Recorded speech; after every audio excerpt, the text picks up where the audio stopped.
তায়েফের প্রান্তরে নবীজি যে দিনের দাওয়াত দিতে যান, সেদিন নবীজি আমার কত আঘাত সহিলেন। এতিমে নবীজি সেদিন কত আঘাত সহিলেন, হয়ে অসহায়। তায়েফের প্রান্তরে নবীজি যে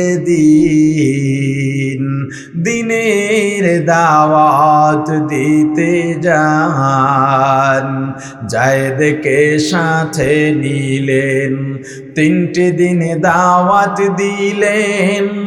একটা কাফের দিন করলো না কবুল, যায়েদকে সাথে নিলেন, 3টে দিনে দাওয়াত দিলেন।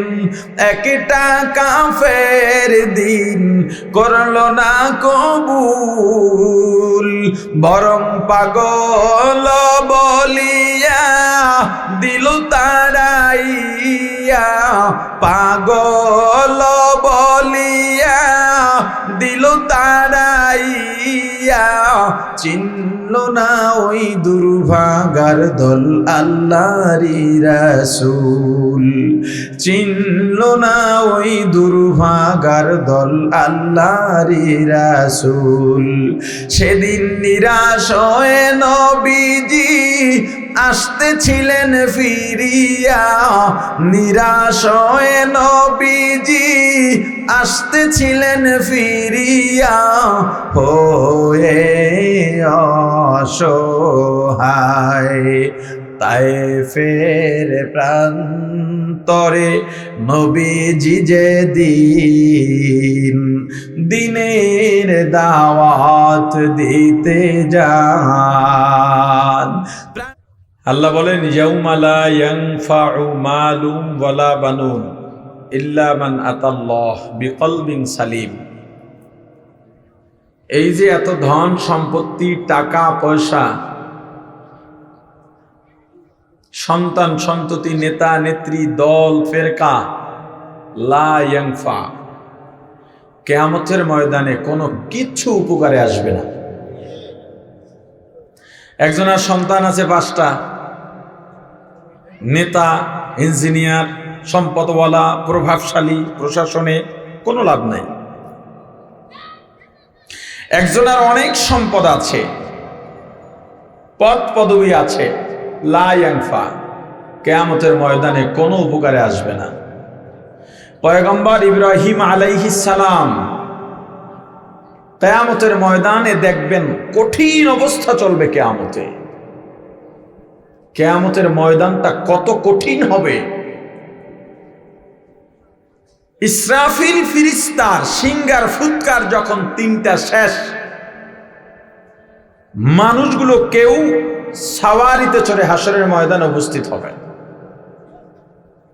আজকে যে শাম বিজয় হয়েছে, আল্লাহ রাসূল এই শামের ব্যাপারে বলেছেন এই জায়গায় হাসরের ময়দান হবে। কেউ সাওয়ারিতে যাবে, সাওয়ার হয়ে যাবে, কেউ হেঁটে হেঁটে যাবে, কেউ হামাগুড়ি দিয়ে যাবে, আবার কারো কারো যেতে হবে চেহারার উপরে ভর করে, হাতের উপরে নয়, না কপাল মাটিতে দিয়া ঘাড় ভাঁকা কইরা পা উপরে দিয়ে এইভাবে শেষরাইতে শেষরাইতে যেতে হবে হাসরের ময়দানে। যার যার আমল অনুযায়ী হাসরের ময়দানে ঘামের ভিতরে ডুবন্ত থাকবে। কেউ থাকবে আল্লাহর আরশের ছায়ার নিচে তার আমল অনুযায়ী, কারো পায়ের টাকনু পর্যন্ত দুর্গন্ধযুক্ত ঘাম দিয়ে ডোবা থাকবে, কারো হাঁটু পর্যন্ত, কারো কোমর পর্যন্ত, কারো গলা পর্যন্ত। গুনার উপরে নির্ভর করে এই ঘামের মধ্যে হাবুডুবু করতে থাকবে আর অপেক্ষা করবে যে কেন বিচার হয় না, আল্লাহ দ্রুত বিচারটা করে দেন। তখন বিচারের আগেই মনে হবে এই ঘামের যে দরিয়া তৈরি হয়েছে এর চেয়ে বড় শাস্তি আর নাই।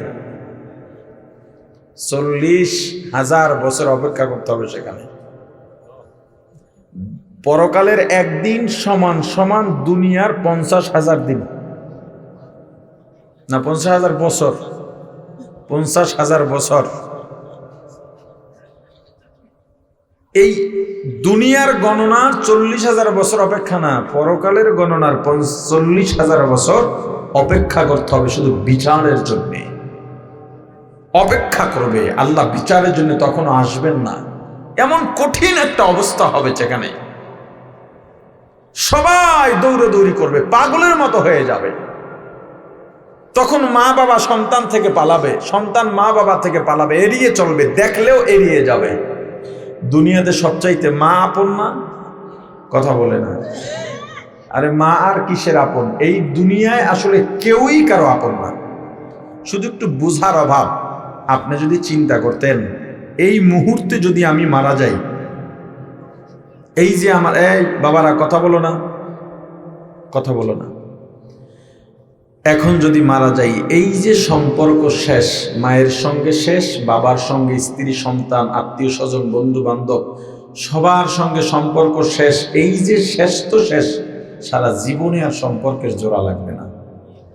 বাবার সাথে আমার সম্পর্ক কতদিনের? আমার বয়স যতদিন। মায়ের সাথে কতদিন? আমার বয়স যতদিন। বিবির সঙ্গে কতদিন? বিয়ের বয়স যতদিন। সন্তানের সঙ্গে কতদিন? ওর বয়স যতদিন। এই অল্প দিনের সম্পর্কে মনে করি এরাই আমার আপন, কিন্তু এখন মারা যাব, এই যে সম্পর্ক শেষ, সারা জীবনে আর সম্পর্কের জোড়া লাগবে না। যেই মা এত আপন, ওই মায়ের আচরণ কিয়ামতের ময়দানে কি হবে?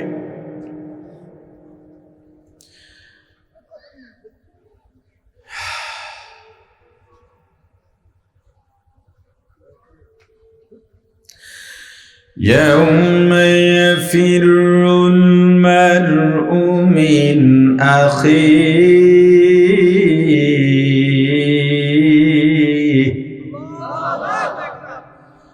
وأمه وأبيه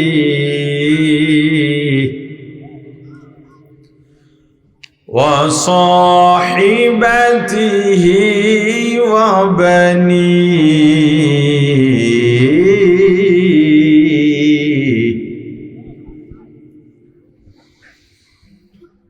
يوم يفر المرء من أخيه وأمه وأبيه وصاحبته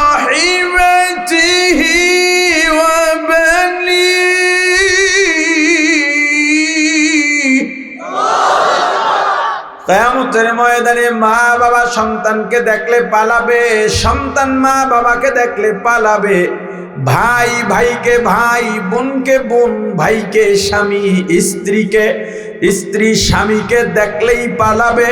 ঘটনাক্রমে মা আর সন্তানের যদি দেখা হয়ে যায়, সন্তান অনুনয় বিনয় করে বলবে, মা গো, একটা নেকের অভাবে জাহান্নামে যাইতেছি, ও মা আমাকে একটা নেক দাও। সন্তানের মা জবাব দিয়া বলবে, তোকে চিনি না, নেক দেওয়া যাবে না। সন্তান অনুনয় বিনয় করে পরিচয় দিয়া বলবে, মা দুনিয়ায় না খেয়ে আমাকে খাওয়াইছো, ও মা দূরে গেলে ঘুমাও নাই, বিদেশে গিয়েছি, 2-4-10টা ঈদ আমি বাড়িতে আসি নাই, মাগো বাড়িতে সবাই ঈদের আনন্দ করছে, তুমি ঈদের আনন্দ করো নাই আমার অনুপস্থিতির কারণে। আমার বাড়িতে কত মেহমান, ভালো ভালো খাবার পাকাইয়া, মজাদার পিঠা বানাইয়া সবাইকে ভাগ করে দিছো, কিন্তু তুমি মুখে দাও নাই আমি নাই বলে। ও মা, আমার উপরে বাবা রাগ করে বলেছেন খানা বন্ধ, তুমি গোপনে আমাকে খানা খাওয়াইছো। ও মা, কত রাত তুমি আমার জন্য দোয়া করতে করতে, নামাজ আদায় করতে করতে, তেলাওয়াত করতে করতে নির্ঘুম রাত্র কাটায় দিছো মা। আমি তোমার সেই সন্তান, আমাকে একটা নেক দাও। মা এতক্ষণের লেকচার শুনে জবাব দেবেন এক কথায়, যাই বলো তোমাকে চিনি না। সন্তান আরো চেনাবার জন্য পরিশ্রম করবেন। মাগো আমি অমুকের সন্তান, আমার বাবার নাম আব্দুল্লাহ, আমার বাবার নাম আব্দুর রহমান। ও মা, আমার বাবাকে তুমি এত ভালোবাসতা, মাগো আমার নানা বাড়ি ছেড়েছ, অর্থাৎ তোমার বাবা বাড়ি ছেড়ে আমার বাবার সঙ্গী হয়ে গেছো।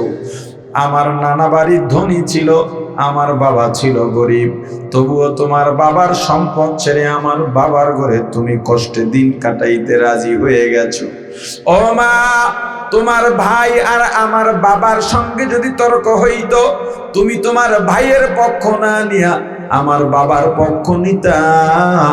ও মা, আমার বাবা বাসায় ফেরার আগ পর্যন্ত রাত 1টা বাজুক 2টা বাজুক তুমি খানা নিয়ে অপেক্ষা করতা, বাবা না এলে খাবার খাইতা না। আমি সেই আব্দুল্লাহ আব্দুর রহমানের সন্তান। এবার মা জবাব দিয়া বলবেন, কিসের সন্তান, কিসের স্বামী? আমার তো বিয়াই হয় নাই। পয়গম্বর ইব্রাহিম আলাইহিস সালাম হাসরের ময়দানে হঠাৎ তাকায় দেখবেন তার বাবা মুমূর্ষু অবস্থায় পড়ে আছে, একেবারে কঠিন অবস্থা। আফসোস নিয়া বাবাকে বলবেন, আপনাকে দুনিয়ায় বলেছিলাম মূর্তি পূজা করেন না, শিরিক করেন না, এত অনুরোধ করেছি, তাওহীদের উপর ঈমান আনতে বলেছিলাম, রিসালাতের উপরে ঈমান আনতে বলেছিলাম। পয়গম্বরের বাবা ডেকে বলবে, আজকে আর তোমার কথার অবাধ্য হব না, তুমি যা বলবা তাই মানব। পয়গম্বর ইব্রাহিম আলাইহিস সালাম আল্লাহর কাছে গিয়া বলবেন, আল্লাহ আপনি আমাকে, এ ভাই কি নিয়ে ঢুকছেন? বেচা কিনা চলবে না, খালি আশেপাশে যেন কেউ না কেনে। এই বয়ানের মধ্যে বিভিন্ন জায়গায় দেখবেন বাদাম লইয়া ঢোকে, চা লইয়া ঢোকে, হ্যাঁ, এগুলো ইবলিস করায় যাতে আপনাকে বয়ান থেকে সরায় দেয়। আপনি বাদাম কিনবেন যেই টাইমটায়, ওই টাইমে হুজুর কি বলছেন আপনারা জিজ্ঞেস করলে বোম মারলে আপনি বলতে পারবেন না, পরীক্ষা করে দেখেন। এবং হুজুরের কথার ভিতরেও একাগ্রতা যেটা থাকে সেটার থেকে একটা বিচ্ছিন্নতা ঘটায় দেয় ইবলিস। এজন্যে বয়ানে আমি কি পানও খাইতে দিন, আমি নিজেও চা খাই না, পান খাই না, যত কষ্ট হোক। যদি বেশি গলায় সমস্যা হয় একটু পানি খাই, কেউ পান টান চাবান, সব বন্ধ। বয়ানকে গুরুত্ব দিতে হবে। আমার বয়ান করান যতটা না জরুরি, আপনার শোনা তার থেকে বেশি জরুরি। আমার বয়ান করা যতটা না দায়িত্ব, আপনার শোনা তার থেকে বেশি দায়িত্ব। আমি যদি বয়ান নাও করি আমি জবাব দিয়ে হব না, আপনি না শুনলে জবাব দিয়ে হবে, কারণ আপনার দিন শেখাই লাগবে। কথা বলে না, আপনাকে শিখতেই হবে। পয়গম্বর ইব্রাহিম আল্লাহর কাছে গিয়া বলবেন, আল্লাহ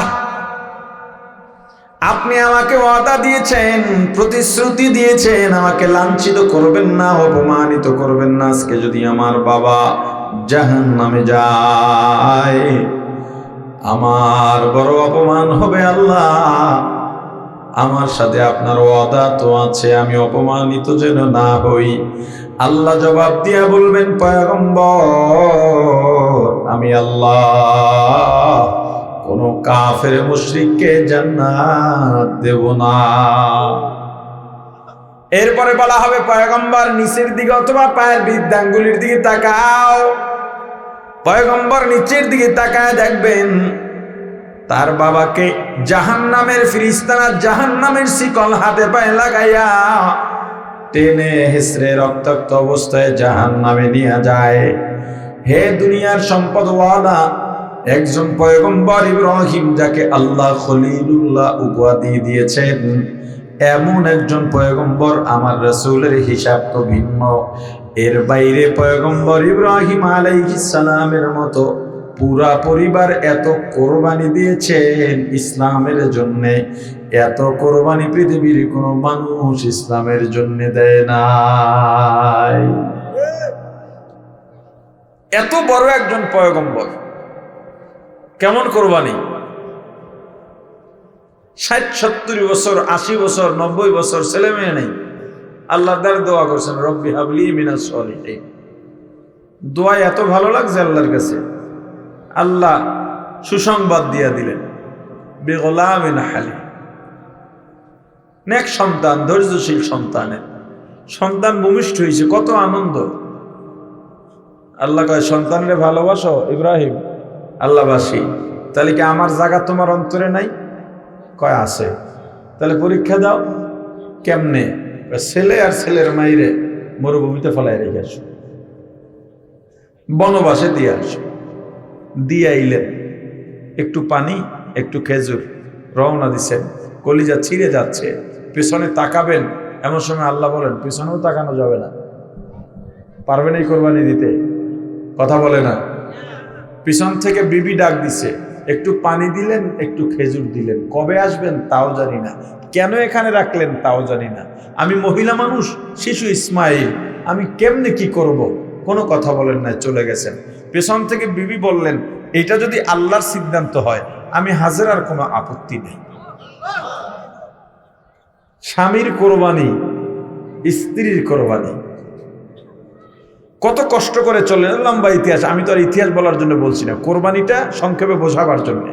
এটা ওই জব দেওয়া কোরবানি বলতেছি না, ত্যাগ বলতেছি, নিজের আত্মত্যাগ, মনের চাহিদার ত্যাগ।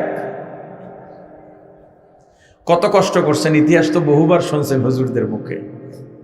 ছেলে যখন বালেগ হয়ে গেছে, আল্লাহ পয়গম্বরের জিগান, ইব্রাহিম এই এতদিন ছেলেটা কাছে নাই, বউ নাই, বাইসে আছে না মইরা গেছে, মনে প্রশ্ন জাগে না? পয়গম্বর কাঁদেন, কয় ইসমাইলরে দেখতে মনে চায়?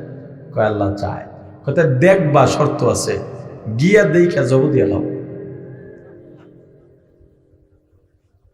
কতটা কোরবানি। গেছেন, দেখছেন, ছেলেরে ডাকছেন, বাবা ইন্নি আরাফিল মানাম, আমি স্বপ্নে দেখছি আন্নি আদবাহু, তোমাকে জব করতেছি। পোলারে কয়, বাপে কি কয়, আমি স্বপ্ন দেখছি তোমারে জব করতেছি, এখন তুমি বলো এর ব্যাপার তোমার মতামত কি? পোলায় কি কয়, হ্যাঁ আমার বাবা, ইফআল মা তুমার, আপনি যে ব্যাপারে আদিষ্টিত হয়েছেন, যে ব্যাপারে আপনাকে হুকুম করা হয়েছে, রসুল নবীদের স্বপ্ন তো স্বপ্ন না, এটা তো ওহী। আপনি আমার জব দিয়ে দেন, সাতাজিদুনি ইনশাআল্লাহু মিনাস সাবিরিন, আমাকে আপনি অবশ্যই ধৈর্যশীল হিসাবে পাবেন। পয়গম্বর ছেলেরে জব দিয়ে নিতে গেছে। এই যারা হজে যান বা উমরায় যান, দেখছেন না যেখানে জব দিতে নিয়েছিলেন? আমি যখন সেই 15 সালে গেছিলাম তখন তো এত আটকানো ছিল না, এই ব্রিজ টিরিজ ওগুলো হয় নাই। এখন এই গতবার যারা বা 2-1 বছরে যারা হজে গিয়েছেন, এখন তো মানে অনেক পরিবর্তন হয়ে গেছে। তখন মিনায় এত তাবু ছিল না, নিজেদের তাবু করে নিতে হতো। এখন তো অনেক কিছু সহজ হয়ে গেছে মাশাআল্লাহ। ওই জায়গায় একটা পিলার বসানো আছে যেখানে পয়গম্বর ইসমাইলকে শোয়ানো হয়েছিল। আপনি তো হজে যান, একটা মানুষ হজে গেলে পৃথিবীর সেরা বুজুর্গ হইয়া ফেরা উচিত। আপনি যখন পিলারটার কাছে দাঁড়াবেন, একটু কথা অনুধাবন করবেন, আল্লাহর বিধান মানতে গিয়ে বাবার ছেলে এখানে শুয়ে গেছে জব দেওয়ার জন্য, বাবার হাতে ছুরি, আর ছেলে শুয়ে বলে আব্বা আপনার চোখ আমার চোখ, সন্তান আর বাবার চোখ যদি চোখাচোখি হয়ে যায়, মায়া লেগে যেতে পারে, আপনার চোখেও আপনি চোখ বেঁধে নেন, আমার চোখও বেঁধে দেন, যাতে আমাকে সহজে জব দিতে পারে। এখানে দাঁড়ানোর পরে আপনার ভিতরে গুনাহ আসবে কিভাবে? আমার রাসূলের রওজা জিয়ারত করার পর মানুষ গুনাহ কেমনে করে বুঝি না। সব নবীরা ইন্তেকালের পর আসমানে গিয়েছেন। রাহমাতুল লিল আলামিন, সাইয়্যিদুল মুরসালিন, ইমামুল মুরসালিন, খাতামুন নবিয়্যিন, শাফিউল মুজনিবিন, উম্মতের কান্ডারি, মানবতার মুক্তির দূত সাইয়্যিদুনা মুহাম্মাদুর রাসূলুল্লাহ সাল্লাল্লাহু আলাইহি ওয়াসাল্লাম। সবাই বলেন মুহাম্মাদুর রাসূলুল্লাহ সাল্লাল্লাহু আলাইহি ওয়াসাল্লাম। আসমানে যান নাই, মদিনার রওজায় সেজদায় পুরা উম্মতি উম্মতি বলে কাঁদে। আহলে সুন্নাত ওয়াল জামাতের আকীদা নবীজি হায়াতুন নবী, জিন্দা নবী। আমাদের আকীদা কি? রাসূল। আরে কথা বলেন না, রাসূল। শাইখুল ইসলাম হুসাইন আহমদ মাদানী রহমাতুল্লাহ আলাইহি কাবা ঘরে ক্লাস করতেন আগে, এখনো কাবায় মদিনায় ক্লাস হয়, ওই দেশের হুজুররা করেন। সেটা গদবাদ আমাদের দেশের মতো ক্লাস না, সবক আছে, হাদিস পড়ান, ছাত্ররা এসে বসেন, নির্ধারিত করা আছে কে কখন সবক পড়াবেন, টাইম দেওয়া আছে। হুজুরের ক্লাসে 4 মাযহাবের ছাত্ররাই বসতেন। মাযহাব যারা মানে না, নিজেই মাসআলা ইস্তেমবাত করতে পারে, তারাও বসতো, মুস্তাহিদ ছাত্ররা। এখন যারা মাযহাব মানে না, ওরা তো মুস্তাহিদ না, ওরা বলে হানাফি, শাফি, হাম্বলি, মালিকি, এই মাযহাব মানে না, কিন্তু মাযহাবের বাইরেও না, এরা আলবানী রহিমাহুল্লাহর মাযহাব মানে। কথা বুঝেন নাই? মাযহাব ছাড়া মনে করেন একজন সাধারণ মানুষ, একজন সাধারণ মানুষ, এ আপনাদের মধ্য থেকে একজন মাযহাব মানেন না, এমন সাধারণ মানুষের অভাব আছে যারা মাযহাব মানে না।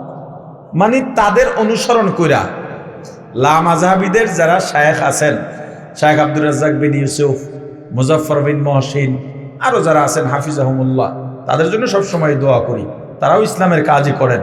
মাযহাব নিয়ে আমাদের সাথে সমস্যা, তাদের অনুসারী অনেক সাধারণ মানুষ আছে না নাই, যারা কোরআন হাদিস বোঝে না। আহা কথা বলেন না ভাই।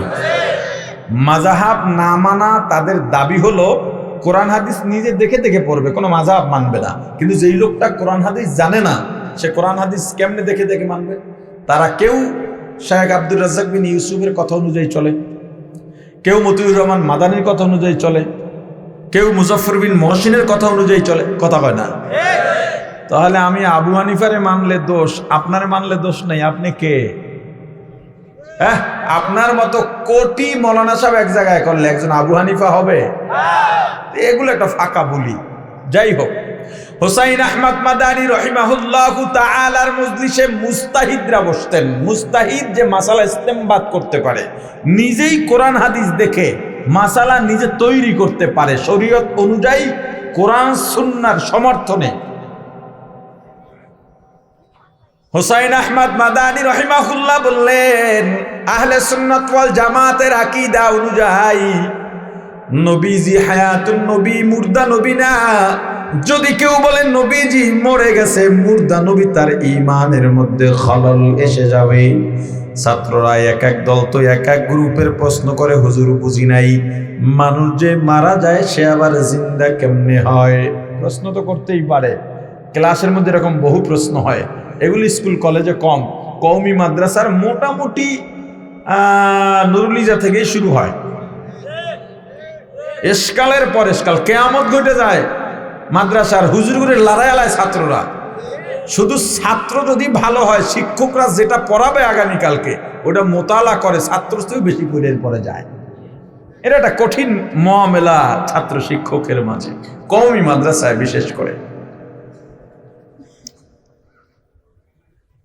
একদল বলে বুঝি আর একদল বলে বুঝি নাই। হায়াতুন নবী কেমনে হয়?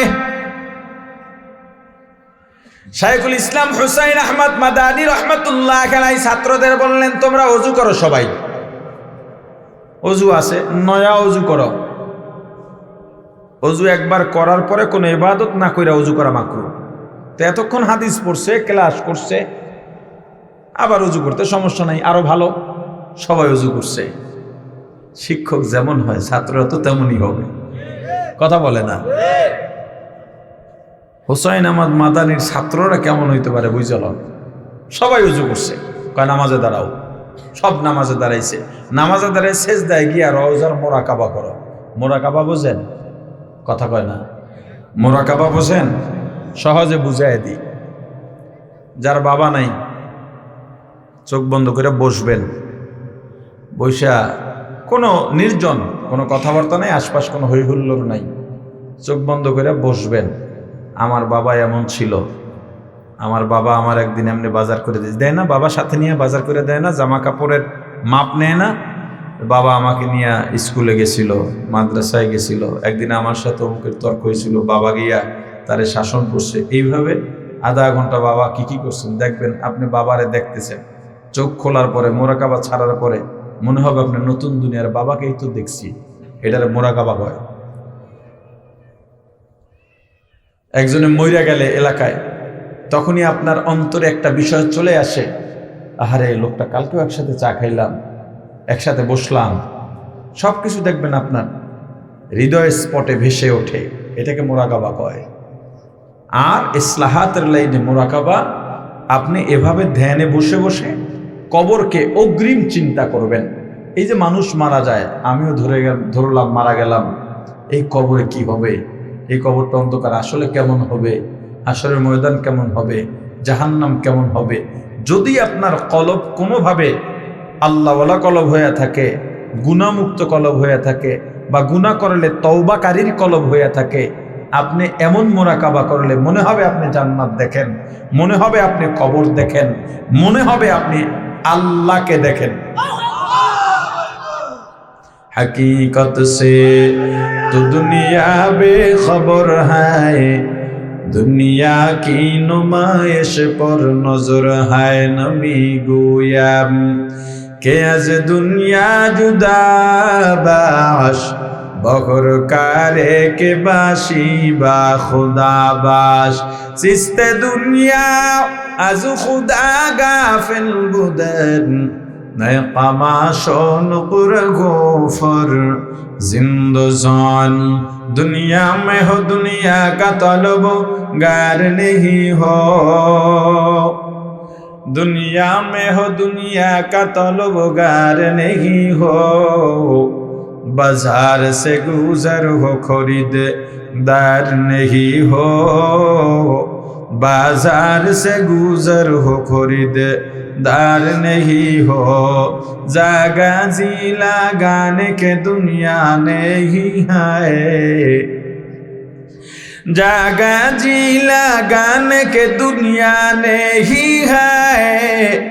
ये इबरत की जाहे तमाशा नहीं है, ये इबरत की जाहे तमाशा नहीं है। प्राणेर भाई आमार হুসাইন আহমদ মাদানী রহমতুল্লাহ আলাইহি ছাত্রদের বললেন, মোরাকাবায় যাও, সিজদায় গিয়া রওজার মোরাকাবায় যাও। সব ছাত্ররা রওজার মোরাকাবায় গেলেন। হঠাৎ করে সবাই চিৎকার দিয়ে উঠলেন, হুজুর ওই তো মুহাম্মদুর রাসূলুল্লাহ সাল্লাল্লাহু আলাইহি ওয়াসাল্লামকে রওজায়ে আতহারে সিজদা অবস্থায় শুয়া শুয়া রব্বি হাবলি উম্মতি, রব্বি হাবলি উম্মতি উম্মতি বলে কাঁদতেছে। মোহাম্মদ আরবি হায়ওয়া নবী রাস্তে পেশোয়া, मोहम्मद अरबी है व नबी रास्ते पे शोआ। आलम हुआ उसकी पैदाइश से उजाला, आलम हुआ उसकी पैदाइश से उजाला। शफीउल उमम हमारा नबी रोज़ क़यामत, शफीउल उमम हमारा नबी रोज़ क़यामत। शफाअत करेगा अल्लाह के पास गुनाहगार उम्मत, शफाअत करेगा अल्लाह के पास गुनाहगार उम्मत। हम सुरातो हम सिराते मुस्तफा दर तमामी हाले युकून इत्तिबाए सुन्नते खैरुल बशार গিরে লাজেম তাবুয়াবি আয় বেসার। প্রাণের ভাই আমার, সেই রাসূলের রওজা জিয়ারত করার পর একজন হাজী সাহেব দেশে এসে কিভাবে দাড়ি কামায়, একজন হাজী হজ করার পর, আমার রাসূলের রওজা জিয়ারত করার পর ঘরের ভিতরে মূর্তি রাখে কিভাবে? বলবেন হুজুর মূর্তি রাখে কই? কোন হাজী সাহেবের ঘরে তো মূর্তি নাই। প্রত্যেক নবী রাসূলের দুনিয়াতে আসার পরে প্রথম দায়িত্ব ছিল শিরকের বিরুদ্ধে তাওহীদের দাওয়াত দেওয়া। কিসের দাওয়াত? শিরকের বিরুদ্ধে তাওহীদের দাওয়াত দেওয়া। গায়রুল্লাহর পূজা করা যাবে না, গায়রুল্লাহর সামনে মাথা নত করা যাবে না। কিন্তু যেই রাসূল এই দাওয়াত দিতে গিয়া দান মুবারক শহীদ করলেন, যেই রাসূল এই দাওয়াত দিতে গিয়া তাইফের ময়দানে এত রক্তাক্ত হইলেন, আমার রাসূল রক্তাক্ত অবস্থায় জমিনে ধাক্কা দিয়া ফালায়া দেয়। রাসূল উঠতে যান, আবার ধাক্কা দিয়া ফালায়া দেয়। হজে তো গেলেন, এরপরে উমরায়ও গেলেন, ঘোরার জন্য তায়েফেও গেলেন, কিন্তু তায়েফের চেতনা স্পিরিট সঙ্গে নিয়ে আসতে পারেন নাই। ওখানে দাঁড়ায় যদি ভাবতেন আমার রাসূল এখানে দ্বীনের দাওয়াত দিতে কেনই বাসবেন, কি দরকার ছিল তার? মক্কা থেকে তায়েফ প্রায় 70 থেকে 80 কিলোমিটার উঁচা। এখানে আমার রাসূল কেন ইবে গেলেন এবং হেঁটে হেঁটে গিয়েছেন দাওয়াত দেওয়ার জন্য? এই আমি উম্মতের জন্যই তো আমার রাসূল এত কষ্ট করেছেন। তায়েফের প্রান্তরে নবীজি যে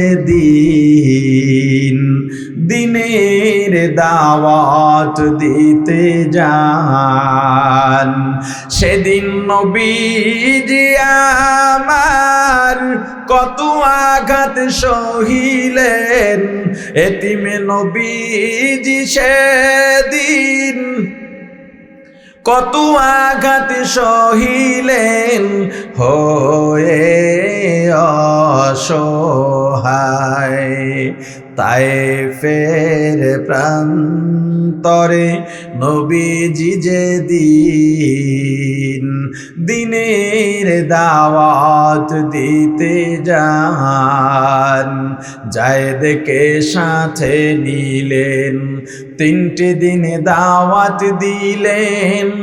একটা কাফের দিন করলো না কবুল, জায়েদকে সাথে নিলেন, 3টে দিনে দাওয়াত দিলেন। একটা কাফের দিন করলো না কবুল, বরং পাগল বলিয়া দিল তাড়াইয়া, পাগল বলিয়া দিল তাড়াইয়া। চিনল না ওই দুর্ভাগার দল আল্লাহরি রাসূল, চিনল না ওই দুর্ভাগার দল আল্লাহরি রাসূল। সেদিন নিরাশ হয়ে নবীজি আসতেছিলেন ফিরিয়া, নিরাশ হয়ে নবীজি আসতেছিলেন ফিরিয়া, হয়ে অসহায়। তায়েফের প্রান্তরে নবীজি যে দিনের দাওয়াত দিতে যান। প্রাণের ভাই আমার, এত কষ্ট করেছেন যেই শিরকের বিরুদ্ধে তাওহীদের দাওয়াত দিতে গিয়া, অথচ ওই রাসূলের রওজায় আপনি সালাম দিলেন কত আবেগ ভরা হৃদয় নিয়া। রাসূলের রওজার সামনে দাঁড়াইয়া যেই মুমিনের চোখের পানি পড়ে না, ওটা কেমন আল্লাহর রাসূলের মহাব্বতি মুমিন হয়ে আমার জানা নাই। এই জীবনে কতবার গেলাম আর কতবার সালাম দিলাম, এই পাথর হৃদয়টা, গুনাহে ভরা হৃদয়টা, সারা জীবনের মানুষ, সারা জীবনের গুনাহ, এই দুনিয়ার সবার থেকে আমার গুনাই আমি বেশি মনে করি। এরপরেও রাসূলের রওজার সামনে দাঁড়াইলে নিজেকে আর ধরে রাখা যায় না, শিশুর মতো চোখের থেকে পানি পড়া শুরু হয়। আমার রাসূলের রওজা জিয়ারত করার পর ওই হাজি মার্কেটে যায়, সেখানে গিয়া দেখে একটা পুতুল ব্যাটারির রিমোটের চাপে ঘোরে আর তেলাওয়াত করে, নেক্সট সূরাতের ধোকা তেলাওয়াত করে। চিন্তা করে এটা তো বাংলাদেশে নাই, আমার নাতি নাতিনরা খুশি হবে, কারণ তেলাওয়াত তো সওয়াবের কাজ। কোরআনের মধ্য থেকে সব শব্দ ভালো, এজন্যে মেয়ের নাম রাখছে তুকাজ্জিবান। কি রাখছে? কয়টা রাখছেন? কয় কোরআনে আছে। হুজুর সব জায়গায় লাগে কে বুঝছেন? কথা কয় না। হুজুর সব জায়গায় কে লাগে? এই যে অনেক পণ্ডিত আছে, আমি ক্ষমা চাই আপনার কাছে, অনেক স্কুলের মাস্টার বা শিক্ষিত বা রিটায়ার্ড পারসন বা ইঞ্জিনিয়ার, এখন তো বাংলায় কোরআন পাওয়া যায়, সেখানে অর্থও লেখা আছে, এটা পড়ে পড়ে নিজের খুব পণ্ডিত মনে করে আর গিয়া ইমাম সাহেবের ফতুয়া দেয়। আছে না নাই? কয় আজকে কোরআনে এইটা দেখছি। তো এক লোক মুসিয়া ছিল, ওই যে বই সেলাই করত। ওনার একটা বদ অভ্যাস ছিল, যে বই সেলাই করত ওখানে কারেকশন করত, নিজের মতে যেটা দেখতো যে এই বানানটা ঠিক না, এই শব্দটা ঠিক না, কারেকশন করে নিজেরটা বসাই দিত। এক ভদ্রলোক পবিত্র কোরআন নিয়ে গেছে, কয় ভাই এটা বাধাই করবা, কিন্তু শর্ত এটার মধ্যে কলম ধরবা না। কেন? লা রাইবা ফি, খবরদার তুমি এটা ধরো না। কয় না ভাই ধরবো না। ওয়াদা মতো গেছে, সুন্দর করে বাধাই করে হাতে দিছে, কয় ভাই এটার মধ্যে কলম ধরো নাই তো? কয় ধরার কোনো ইচ্ছা ছিল না, কিন্তু বরকতি কিতাব চিন্তা করলাম একটু পড়ে নি, পড়ে দেখি তো ভেজাল। কয় কি ভেজাল?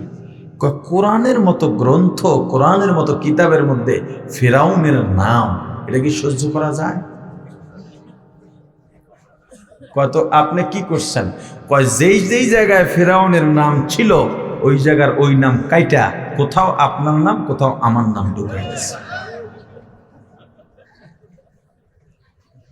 কোরআন কি নিজের মতো পড়া যাবে না আলেম লাগবে? জোরে বলেন। এগুলো লম্বা আলোচনা, অন্য বিষয়ের আলোচনা, একটু মাথায় এলো এজন্য বলে দিলাম। আপনি দেখলেন পুতুলটা ঘরে আর তেলাওয়াত করে বাড়িতে নিয়ে শুকেজে রেখে দিলেন। আপনার ঘরের মধ্যে বিড়াল নামক পুতুলের মূর্তি আছে, কুকুর নামক, বাঘ নামক পুতুলের মূর্তি আছে, আছে না নাই? আপনার ঘরের মধ্যে আপনার বাবার ছবি, আপনার মায়ের ছবি, আপনার নেতার ছবি, আপনার বন্ধু বান্ধবের গ্রুপ ছবি, এইটাও মূর্তির হুকুম। قال النبي صلى الله عليه وسلم لا تدخل الملائكة بيتا فيه كلب أو تصاوير أو كما قال النبي عليه الصلاة والسلام। আমার রাসূল বলেছেন, যেই ঘরের মধ্যে কুকুর বা প্রাণীর ছবি থাকবে ওই ঘরে আল্লাহর রহমতের ফেরেশতা প্রবেশ করবে না। কেমন প্রাণী? যেই প্রাণী এক জায়গা থেকে অন্য জায়গায় যাইতে পারে।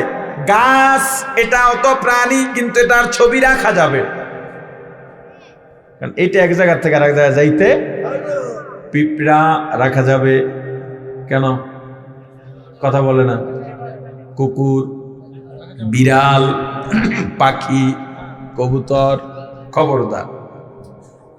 আপনি ইমাম সাহেবের দাওয়াত দিলেন, হুজুর আমার বাসায় খাবেন। হুজুর যখন যান, হুজুরের সঙ্গে অসংখ্য রহমতের ফেরেশতারা যায়, কারণ হুজুর যখন আপনার ঘরে ঢুকবেন ডান পা দিয়ে আপনার জন্য দোয়া করবেন। এই দোয়া আপনার ঘরে ঘরওয়ালা, ঘরওয়ালি সব সদস্যদের উপরে পৌঁছে দেওয়ার দায়িত্ব নিয়ে যায় ফেরেশতারা। ইমাম সাহেব সালাম দিলেন, দোয়া করলেন, আসসালামু আলাইকুম ওয়া রাহমাতুল্লাহি ওয়া বারাকাতুহু। তিনটা দোয়া করছেন। দুনিয়ার মানুষ যেই ধর্মের হোক না কেন, যেই মতের হোক না কেন, এই তিনটা দোয়া সবাই চায়। এই তিনটা দোয়ার চাইতে দামি দোয়া হইতে পারে না। এক নম্বরে শান্তির দোয়া, দুই নম্বরে রহমতের দোয়া, তিন নম্বরে বরকতের দোয়া। কিন্তু যেই ফেরেশতা আপনার ঘরে ঢুকবে দোয়া পৌঁছে দেওয়ার জিম্মেদারি নিয়া, আপনার ঘরে ছবি থাকার কারণে ওই ফেরেশতা ঘরের চৌকাঠ দিয়া ভেতরে না ঢুকে চলে আসে। আর কয় হুজুর কি পাপ করলাম, এত বিপদ কেড়ে, পাপ টাপ তো জীবনে দেই না। কয় গতকাল ফজর পড়ছেন? কয় গত জুমা না আপনার পিছু করে গেলাম। পাপ দেখে না, আছে না নাই এমন একজন? কয় হুজুর আলহামদুলিল্লাহ জীবনে পাপ করি নাই। এর মধ্যে তেলাওয়াত করতে জানে না, এর মধ্যে সুন্নতের খবরও নাই, নামাজের খবর নাই, হালাল হারামের খবর নাই। এরপরে বড় গলায় কি কয়? পাপ করি না। ওই যে গত 1-1.5 মাস আগে টাঙ্গাইলের যেই বেয়াদব হজ নিয়া কাবা নিয়া কটূক্তি করে মন্ত্রী পরিষদ থেকে বরখাস্ত হয়েছিল, কয়েকদিন আগে তওবা তো দূরের কথা, মাহফিলের মঞ্চে বইলা কয় আপনারা হুজুররা যখন দোয়া করেন, আপনারা যখন আল্লাহর কাছে তওবা করেন, গুনার জন্য মাফ চান, আমি তখন আমিন বলি না, কারণ আমার ভিতরে অন্যায় নেই। মানে মোহর যদি কলবে পড়ে কিভাবে পড়তে পারে? অথচ আমার রাসূল বেগুনা, মাসুম, পিছেও কোনো গুনাহ নাই, সামনেও কোনো গুনাহ নাই, যার জীবনে একটা মিথ্যা নাই, তিনিও কি কান্দা কানছেন।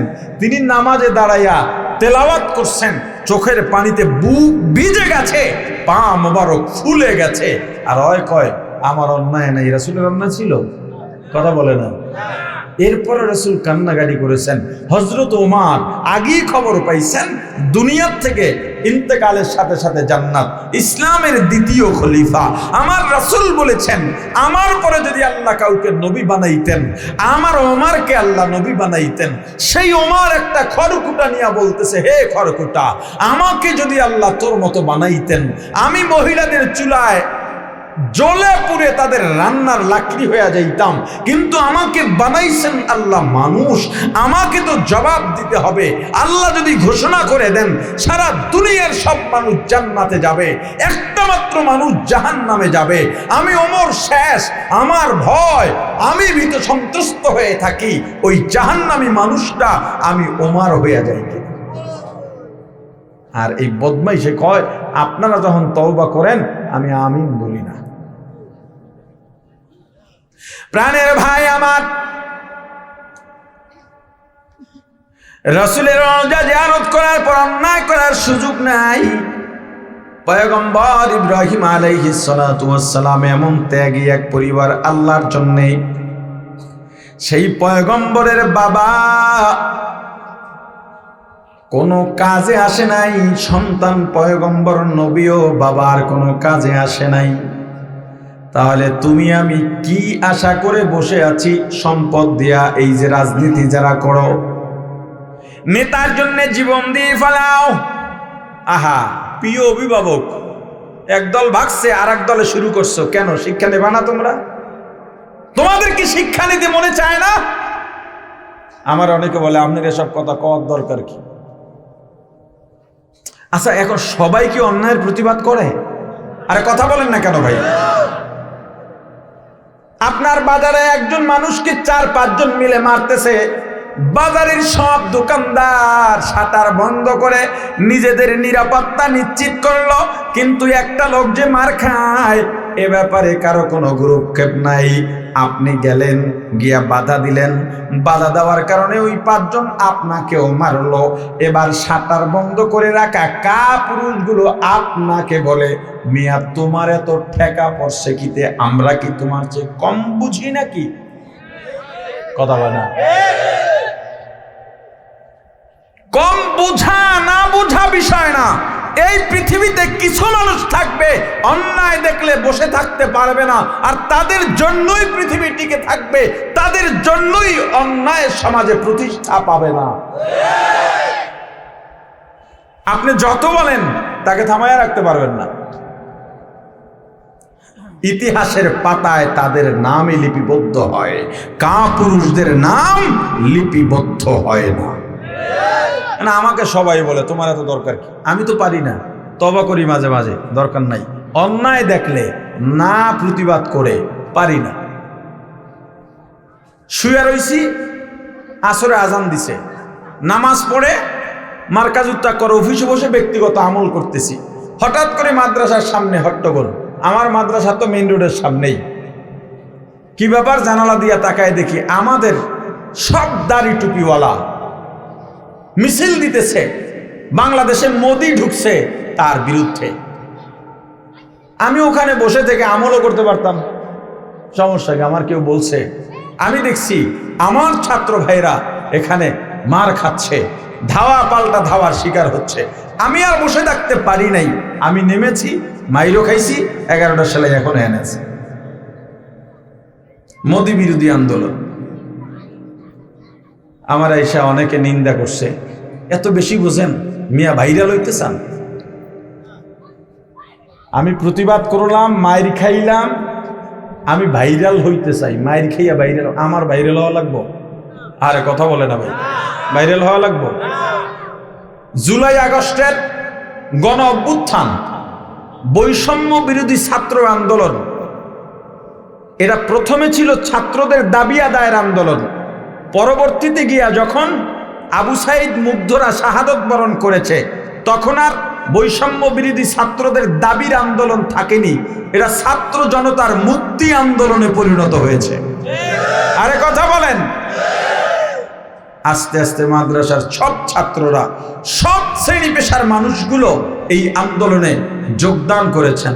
ছিলাম ওমরা সফরে, ওখানে বসে লিখেছি, সবাই বলেছে এভাবে লেখেন না, বাংলাদেশে নেট নাই, বিদেশিরা আমার পোস্টের অপেক্ষায় থাকে, কখন আমি লিখব।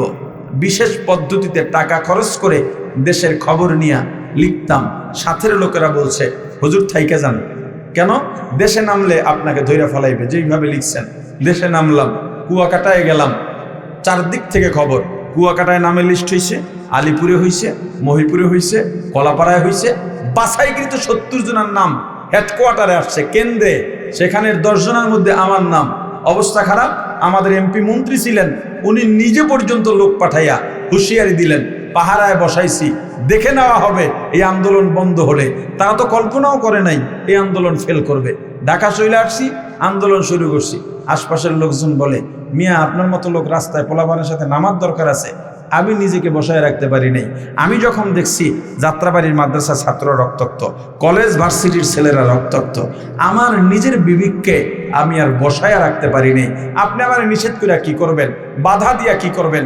অনেকে ফোন দিয়া 3 তারিখ রাতে পাগল বানায় ফেলাইছে আমারে। আমার বয়সে বড় যারা ধমক দিয়া বলছেন, তুমি এখন কুয়াকাটা চলে যাও, নাহলে কোনোভাবেই তোমারে বাঁচাইতে পারতেছি না। কিন্তু যাই নেই তো, ছিলাম তো। আপনি আমাকে বাধা দেবেন, দেন, কিছু করার নাই। কিন্তু আমি তো পারি না অন্যের অন্যায় দেখে প্রতিবাদ না করে। এই লোকের সংখ্যা আপনার কম থাকবে, আপনি যত বাধা প্রদান করেন এদেরকে বসায় রাখতে পারবেন না, দমায় রাখতে পারবেন না। এরা ময়দানে নামবে, এরা রক্ত ঝরাবে, এরা শাহাদাতের পেয়ালা পান করার জন্য উদ্গ্রীব হয়ে থাকে।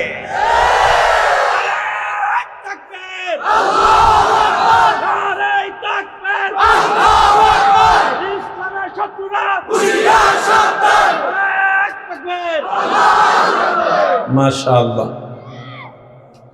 কোন আলোচক আইজি করছে?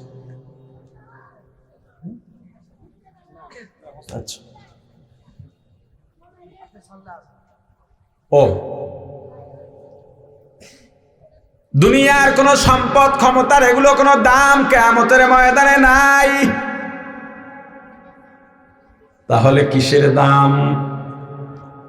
আল্লাহ বলেন, ইল্লা মান আতাল্লাহ, তবে যারা আমি আল্লাহর কাছে আসবে, কিনিয়া বিকলবিন সালিম, শুদ্ধ কলব নিয়া, পরিচ্ছন্ন কলব নিয়া। কলবটাকে পরিচ্ছন্ন করা লাগবে। কেমনে করবেন? এটা আপনার ইমাম সাহেব থেকে জেনে নেবেন, কারণ কোরআনে হাদিসে বিস্তারিত বলা আছে। শুধু একটু কথা বলি, ঘরে প্রাণীর ছবি থাকলে কি ঢোকে না? জোরে বলেন। ফেরেশতাই যেখানে ঢোকে না, আল্লাহ ঢুকবেন? আপনার কলবে যদি দুনিয়ার ছবি থাকে, এক মেয়েকে দেখছেন রাস্তায়, সারাদিন তারে নিয়ে ভাবছেন, কলবে তারে ঢুকাইয়া ফেলাইছেন, এখানে কি আল্লাহরে পাইবেন? কথা বলেন না কেন? এই কলবটাকে হেফাজত করবেন, আল্লাহর জাতি নূরের তাজাল্লি স্থান দেওয়ার জন্যে। আল্লাহ আমাদেরকে বোঝার তৌফিক দান করেন। যতটুকু আলোচনা করেছি, আলোচনায় যত ভুল আমার পক্ষ থেকে, যত ভালো আল্লাহর পক্ষ থেকে, আমার ভুলগুলো শুধরাইয়া আল্লাহর ভালোগুলো গ্রহণ করার তৌফিক দান করেন। একজন মেহমান কথা বলবেন, তার কথা শুনে আপনারা যাবেন।